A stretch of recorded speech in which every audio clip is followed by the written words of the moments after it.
My name is Erik Zeyher. I own Warlock CrossFit. We have added $200,000 in semi-private personal training for our revenue number. Whoa, that is a big number. Semi-private training is solving a ton of problems in gyms and generating mountains of revenue. Erik is your proof. Today on Run a Profitable Gym, you're going to get the exact details of the semi-private program at Warlock Athletics in New York. You just heard from the owner, Erik Zeyher. I'm Mike Workenden. You should hit subscribe right now so you do not miss a single show just like this. Now, newsflash, the age of group training only is at an end. Top gyms now have several revenue streams, and group training is usually just one of them. And it's actually the discount option.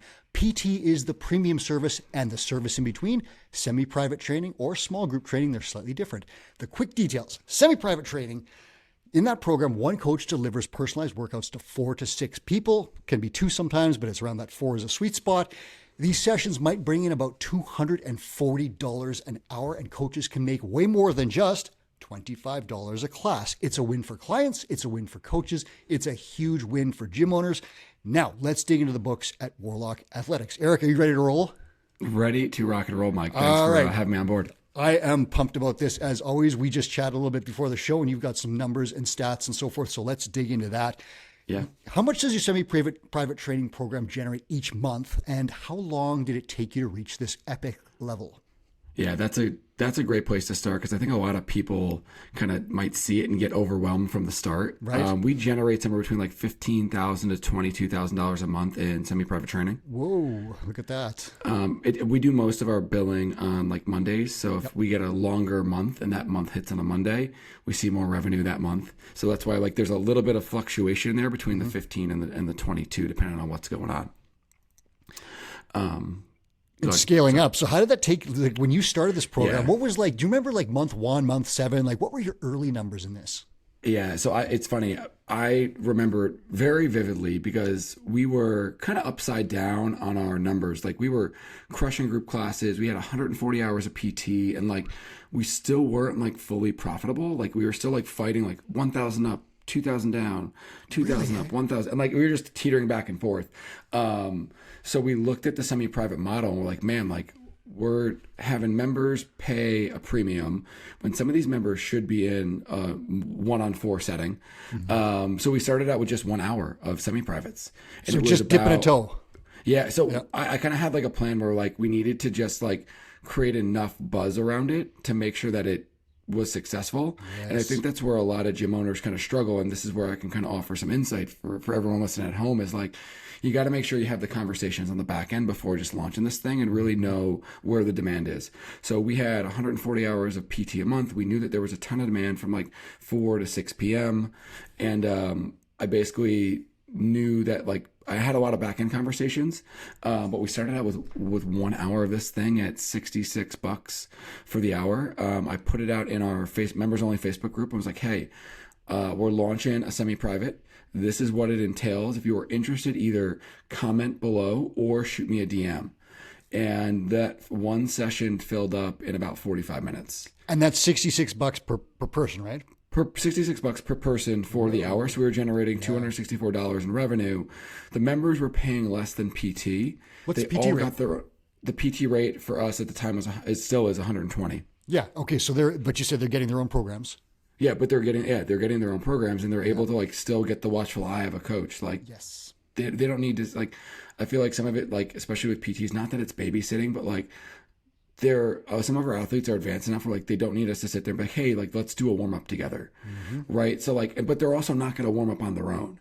So that's why like the semi-private model is so great for the client. It's great for the coach. But like when we started this thing it's coming up on 2 years in August, September.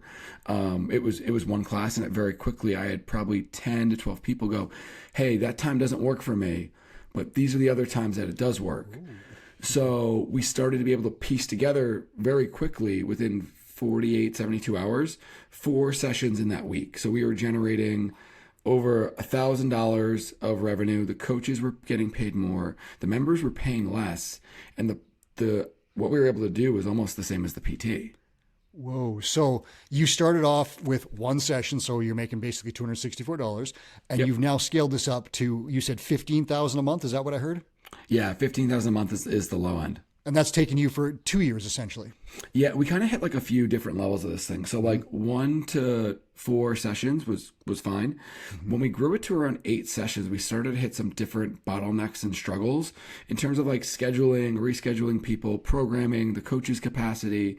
Where like we kind of needed to like not put it on pause, but like keep it where it was for a second, just to control some of those bottlenecks so we could then scale it to the next level, which was around like that, like 12 to 14 sessions a week.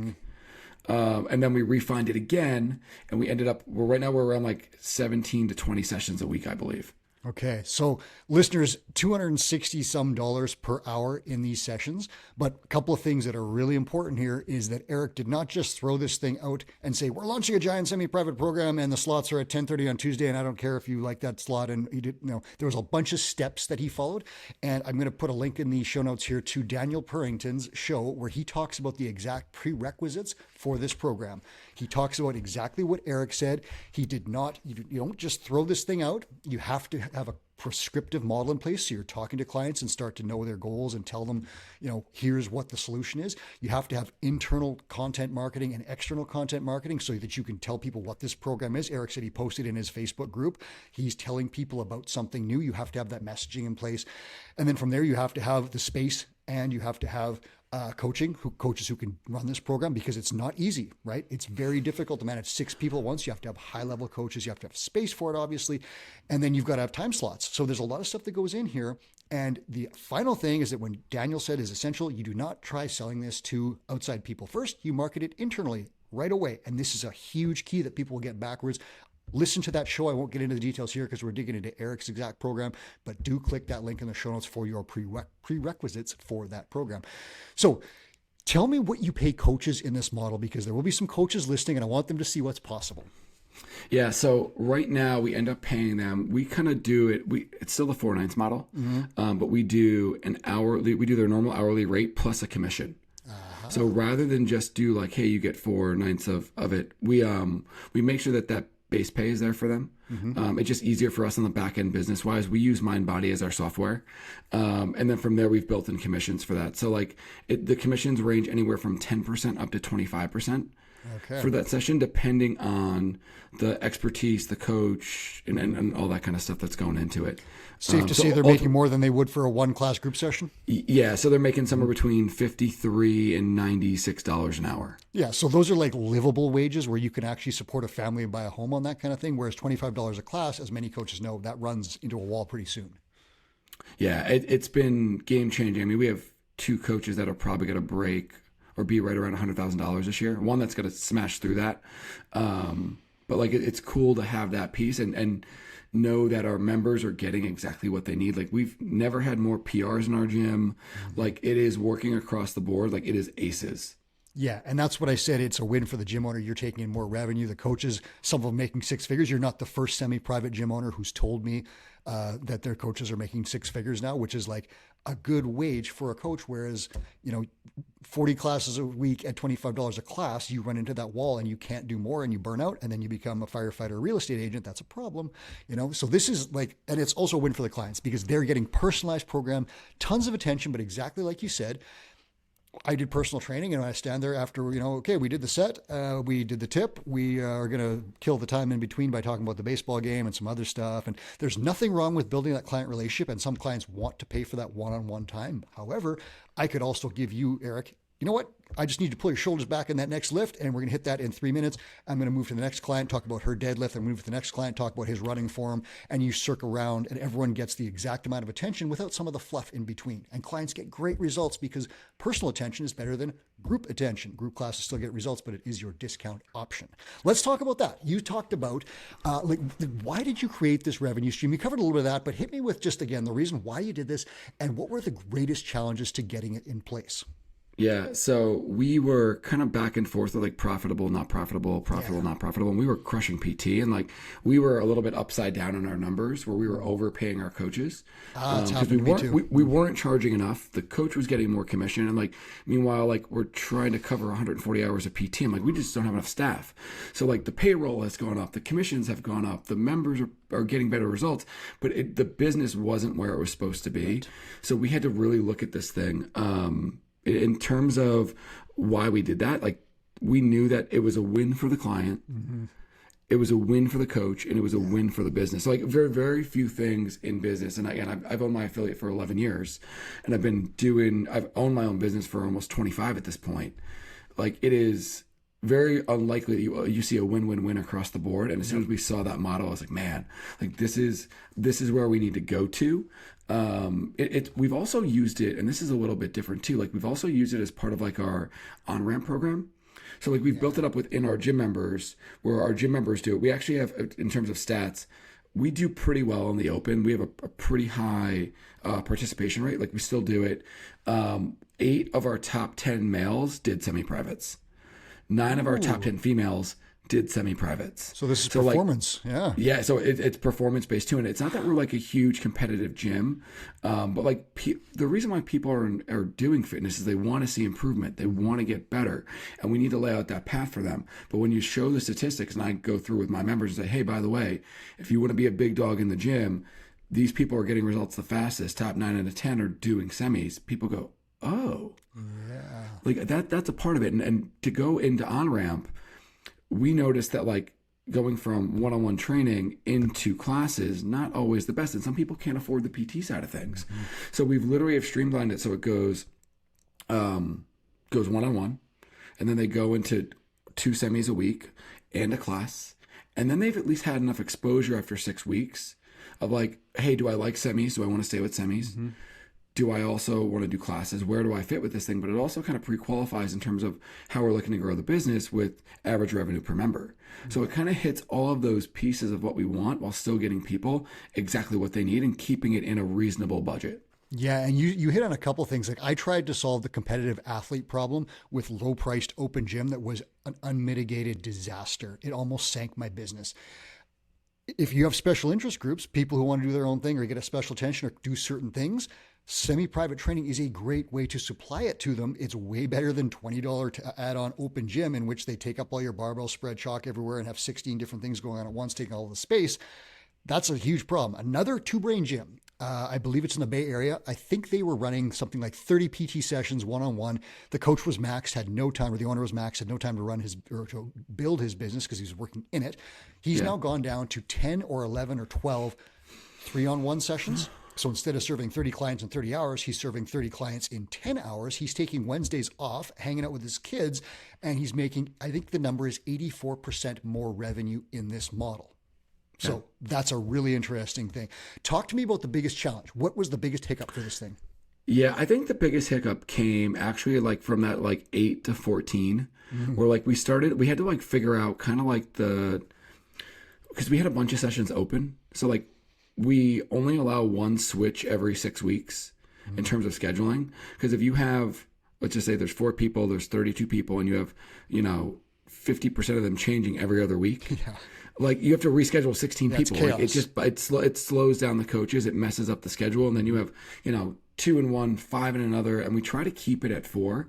So us kind of like honing in on the communication on the front end of what's expected. Yep.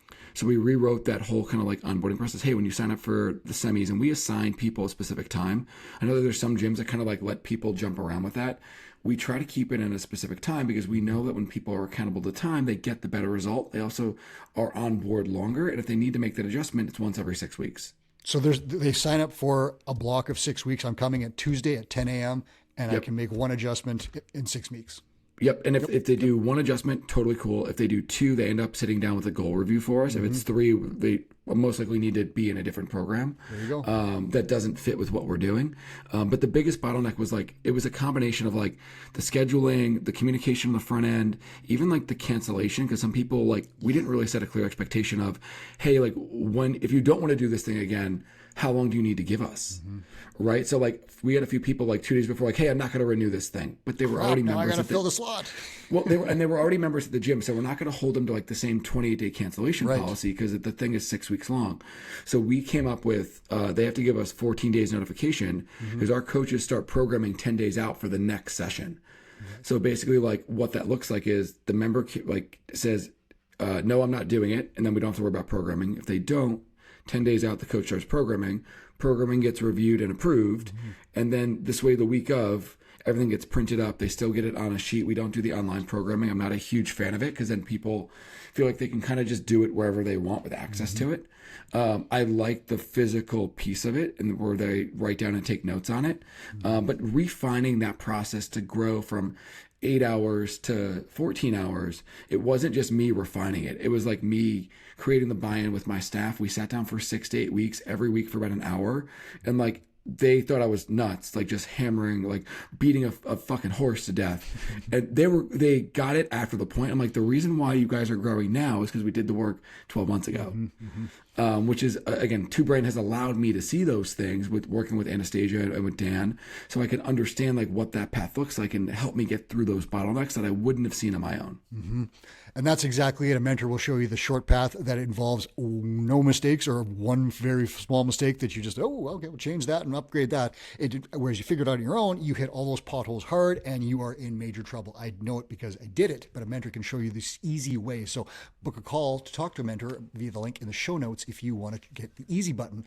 When someone misses a class, how do you handle that? Because I know what happens in some of these things where people say they paid for the session, they got the block, I want to reschedule. And like, do you carry things over? How do you handle a cancellation or missed class? Yeah. So if they cancel it 24 hours ahead of time, we will move that within that one session, right? So like, let's say like they're scheduled for Wednesday at 5 p.m.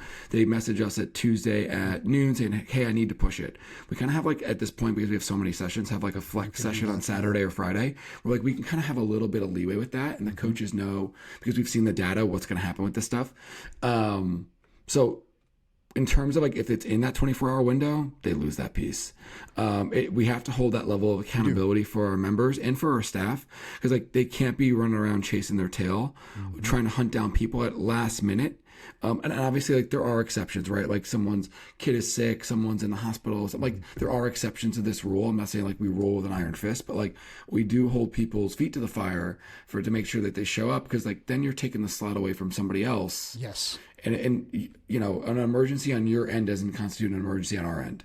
And that's the reality of business, because if you don't do that, all of a sudden people, legitimate stuff happens and that's cool. But sometimes other stuff happens where it's like, I'm running a little late. I'll just cancel the session. I'll make it up later. And all of a sudden your coach has 2 people in a slot that should have 6. And then the business has financial problems. We've seen that all over the place. So policies and procedures and communication thereof is essential to running any type of business, but especially a fitness business and a program like this. Well, and then Mike, can I share one more thing? Yeah, this? Go ahead. So like, I'll tell you one of the issues. And like, we had a coach, again, she's great, trying to help a member out and like accommodating those last minute changes. Member like, hey, I know I'm at 4 today. Can we do 4:30? And the coach had the availability. Sure. Down the road, when she went from PTs to semi-privates, that flexibility wasn't there anymore. Yep. And because that courtesy was always extended, she got upset. She actually canceled on us. And then, because it was expected, that was what she always did. And it wasn't that the coach was doing anything wrong. It was just that like it wasn't consistent with what we were able to deliver over the long term. And then we had to actually backtrack with that client and be like, hey, just so you know, we apologize, but this is what the procedure of what should be happening. Right. She's back on board now, but it definitely like took a little bit of saving and finessing on the back end. And that's why part of that is so important. I mean, you don't realize it till afterwards. Yeah, if you make an exception for one, then you're probably going to make an exception for a dozen, and then it's everybody. And then at some point, the expectation is there that this is the way things run, and your exception has now become policy by default, and it's not a good thing in many cases. So again, listeners, get your ducks in a row here and roll this thing out properly. Daniel Purrington is our expert who can help you do that. Setting your slots and managing your space. So this is an interesting one. Daniel Purrington at his gym, I think it's 650 square feet. He will run, I believe it's 10 clients and 2 coaches in that space, which is gnarly, but you can imagine the revenue per square foot there is insane. So what have you got, Eric?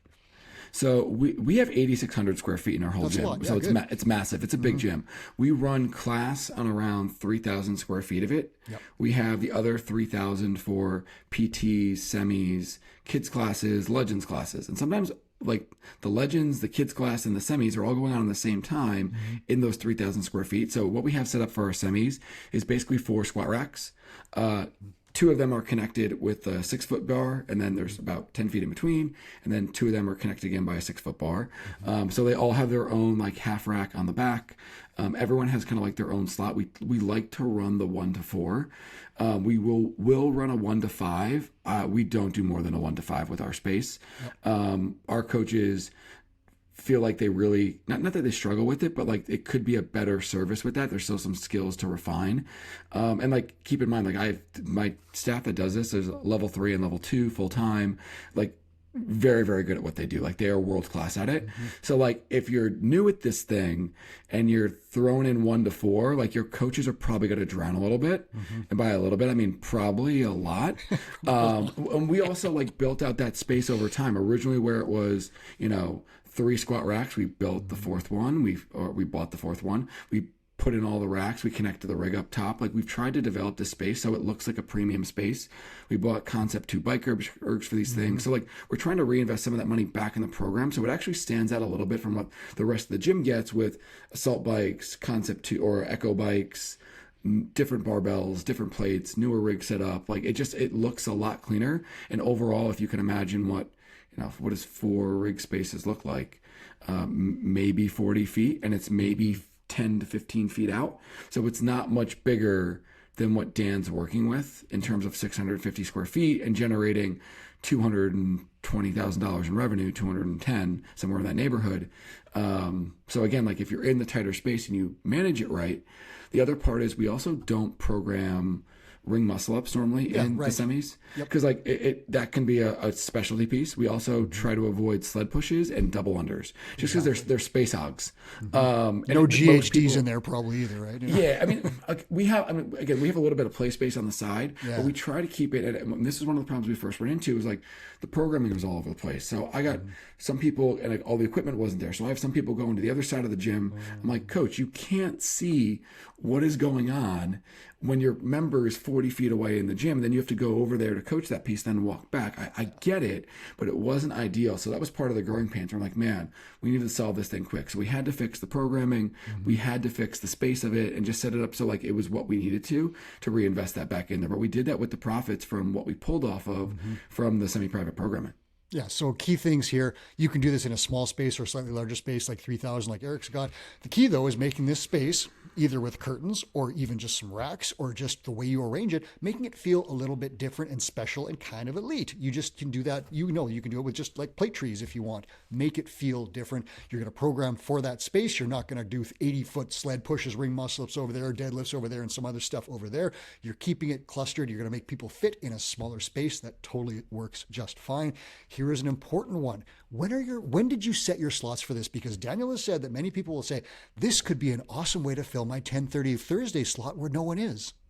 No, yeah, that's not wise, but it seems right. we looked at the busiest PT times. Yeah, I there had you go. a lot of back end conversations where I was like, hey, I have this program. We're launching semis. I think you would be a really good fit. What time would work best for you? The client. Yes. Yeah. And again, like, we started to get some data like, hey, I could do 4:30, I could do 5. And we started to play with some of these times a little bit. And then when we launched it, I knew, hey, 5 o'clock, I'm going to get 3 to 4 people like right off the bat, like home run. So we looked at the times that were busiest. And then from there, kind of were able to move some people around. Because even like as we open more slots up, some people go, oh my gosh, like I didn't know you were going to do a Thursday at 5 p.m. Perfect. I'm in Monday at 4 p.m. Can we switch me over? We're like, totally cool. Then we just have to backfill that one. So there's a little bit of like checkers, chess being played on the back end in terms of scheduling. And my 2 full-time coaches handle all of that. Listeners, do not put these slots in godforsaken hours that solve your problems but not clients' problems. If you want this program to work, put it in prime time when clients would want it. I won't beat that to death, but that is hard rules to start this thing. Do not put it at bad times. It is not a solution for those problems. Let me ask you this now. You told me how you got your first clients internally, 45 minutes. You filled this thing just by talking to your current clients. How are you getting clients now, or how did you scale that up? When did you move from internal to outside, or have you? I'd probably say that when we recognized how good the results were from the program, we're like, oh my gosh, like we're missing the on-ramp side of this thing. So that was probably pretty recently, like this year. Yeah, so it's taking you a while to get to this point. Yeah, it's taken us over a year and 3-4 months to get to that point where we're like, hey, we're going to start doing this with external people. And even the internal people, a lot of them we're kind of curious about it, and you guys recommend bring a friend. So not only do we do bring a friend, we do bring a friend semis. And rather than do it for just like one slot, we do it for the week and let them bring a friend. They're like, well, we're already a member at the gym. Can we come for the bring a friend for semi? We're like, yeah, like we want you guys to get more fitness in. Like that's the point. Yep. So a lot of people test it out and they're like, hey, this is actually what I needed. And we also gave a referral gift to our members that brought friends along with them. So we printed up like custom Warlock socks and wrist wraps. Because again, the revenue is there. I would much rather reinvest it into our members and marketing dollars with them than pay it to Zuckerberg and like the endless pit of mediocre leads that we've all wanted to bash our head into a window for. So like it's been a really awesome piece where it solves both of those problems. Erik said referral gift, not referral discount. There is a huge difference. Do not discount your services. I will never tell you to discount your services, and no one at Two Brain will tell you to do that either. Discounts are a bad idea in all formats and gyms, but a gift, everybody loves that, and it's branding, as Erik said. So think of clever ways to make these things happen. You do not have to discount your services to get clients in here. Now, starting this thing off small is a great idea. Like, I love what you said, Erik. There are demands on coaches in this thing. If you toss your coaches in and they don't have one-on-one experience and you give them 6 one-on-one clients and they got to program this and manage these people and whatever, this is much more difficult than running one CrossFit group class where everyone's doing variations of the same thing. Much more difficult because you could have a marathon runner training over there, a power lifter over here, a gymnast in the middle, a general fitness person here. You've got 4 completely different things. You have to remember their programs. You've probably got 4 clipboards at least. You've got different sets and reps. You've got different goals. You've got different personalities. You have different coaching styles. You cannot just toss a coach in here and hope that they swim because they will sink. But you could do something like this. I have a PT client. I have another PT client. They kind of have some similar goals and they kind of might work well together. Do you guys want to try a semi-private session together where you're still doing your individual programs, but you're meeting at the same time? There's a small price break because of this. Do you want to try that for 6 weeks? That is a very interesting way to start a program like this that allows your coaches to spin up, allows the clients to feel it out, and all those other things that would get overwhelmed if you just say, I have a 6-slot semi-private training program for all you people. Coach is going into the fire and we're coming out wounded. Like, that's not a good plan. Erik, what do you think about that? Yeah, I think that's a home run way to do it. Even if they don't match, right? Like it's totally cool because everyone's gonna have their own programming anyway. Yep. I'm such a fan of this thing, and it's been such a game changer for our business. And rolling it out consistently is way more to get it right. Because I looked at this as a long-term play, right? Like we weren't hurting for money. It was one of those things where like we need to build it right because it's such a strong revenue piece, or it can be if we create the buy-in. If you open up 10 different sessions and tell everybody that there's all these openings now, you've opened up the floodgates and it's no longer a premium service. And like people then just have I know that there's an opening at 5 p.m. on Thursday. Let me switch over to that day, and they jump around. But when you actually create this thing and roll it out over time in the demands that you need, it's way more effective. It's kind of like a red rope theory, right? Where like the things that are less available, people want more of. Yeah. Yep. Guys, I'm sorry. This thing filled up in 45 minutes. We opened up another 3 slots. Those filled up in 48 hours. I want that. So like this thing is a hot topic. They go, well, when's the next one going to open? I'm like, I don't know. When we figure it out, when would work for you? So it allowed me to have a lot of conversations for us to go, cool, this next slot isn't going to open. We have Jojo and Sally, they're both on board with this one. We just need to hunt down 2 more people. So we would open it up with 2 people in there, knowing that we were going to fill it over time. But again, a lot of this came from internal members. I'd probably say it's like 80% internal members, 20% external at this point. And most people that come externally, believe it or not, do semis 2 to 3 days a week. Whoa. Yeah, so I mean, like, so their ARM is like 700, 800 plus bucks. Where they're the ones that they know that they really need that. And they come from like the PT model. They're cool with the semi stuff, but they're definitely not prepared or any way ready for group classes. Like they will drown. Wow. It is borderline impossible to put a program like this. This program's a hit, but it's impossible to put it in place if you don't talk to your members in introductory consultations when they come into the gym and goal review sessions throughout the year. Those things are essential. So in the link in the show notes will be to the prescriptive model. I would encourage you to take a look at that. If you're not using it, get this thing in place. It is a home run. Before even semi-private stuff can even be considered, you get this thing in place. It increases revenue and retention and average revenue per member. It is, again, a huge home run for gyms. Use that model. If you're using it, you will obviously see some people who could use more special attention at 10 a.m. on Tuesday or 5 p.m. on a Wednesday, and you're going to match them up in a group that works, and you're going to have individual programming. This thing can be sold in that format. It is a mistake to go outside and say, hey guys, here's this thing. You start internally first. And Daniel's been clear about that. So again, that's the other link in the show notes, is to the prerequisites for this program. So Erik, I'm going to ask you a final question here. I think we know the answer, but I'm going to ask you to summarize it. Is this program a no-brainer for gym owners? Why or why not? Yes, it's a no-brainer for gym owners. Again, it's a triple win, right? Like, you have a better product and result for the members, you have more revenue and less hours for the coaches, and you have more revenue or profit for the business. So like, there are very few times in my 2 decades of entrepreneurial experience that we see all of those things hit. So it's awesome for it all to come together, and something that's scalable. Like, you can grow with this thing and run it, and have people. We've had people in semis for over 18 months. They love this program. The retention is longer than group classes. And you've gone from $264, one class at $264 to $15,000 a monthly revenue and over $2K in annual revenue. Yeah, I mean, we've gone up 200K to annual revenue. We do between 15 to 22K a month in semis. Yeah. And again, like, the quality of life that it's then provided for our coaches, like, massive. It results for the gym members, massive. Business for us allowed us to reinvest in stuff and do what we need to do in order to grow the business, because that's what we're passionate about. Listeners, this thing is a home run, but there are steps to get it done right, and there are steps that can lead you into the muck. Definitely do it the right way. If you want to talk about a business model that's perfect for your gym that might include semi-private training, book a call with a mentor through the link in the show notes. Erik, you've opened your entire books and told us exactly how your program works. I can't thank you enough for doing that, and our listeners thank you also. Yeah, Mike, thanks for having me on board. I always love chatting with you. Always a pleasure. And I always am very grateful for gym owners who, selflessly share their exact metrics to help other gym owners find the same success. That was Erik Zeyher. I'm Mike Workin, and this is Run a Profitable Gym. Thanks for watching and listening. Please subscribe on your way out so you don't miss a single show just like this.